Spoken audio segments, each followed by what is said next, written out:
Доколку кризата со струјата не се реши, цената на месото ќе расте и него ќе може да го купуваат само 20 до 30% од граѓаните, смета Дони Диневски, производител на пилешко месо.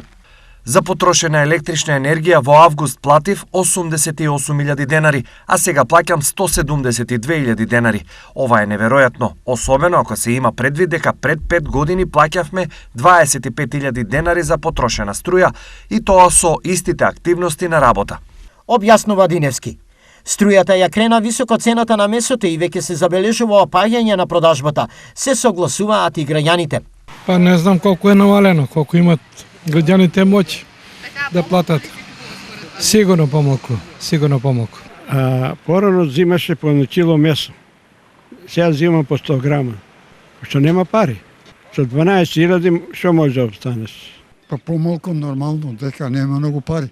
Зависи како си е фамилијата. Месо, колку ми ујди се некоја паштета, некоја салама, нешто такви работи. Оваа состојба, според произведувачите, ќе потрае подолго отколку што се сега предпоставува, смета пак Диневски.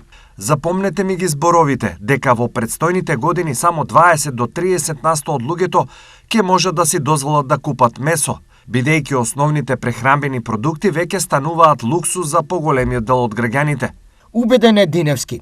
Освен пилешкото, недостапно станува и свинското, каде освен струјата, удар додаде и африканската чума. Се е покачено, цената ќе биде малку повисока. Африканската чума може да делува за тоа што имаше приватни некои што чуваа по помалку свињи, си ги заклаа и сега за тоа е намален број на одгледувачи на свињи.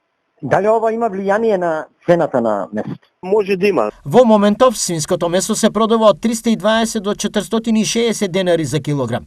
Јунешкото стигнува над 500, а пилешкото од 220 до 260 денари.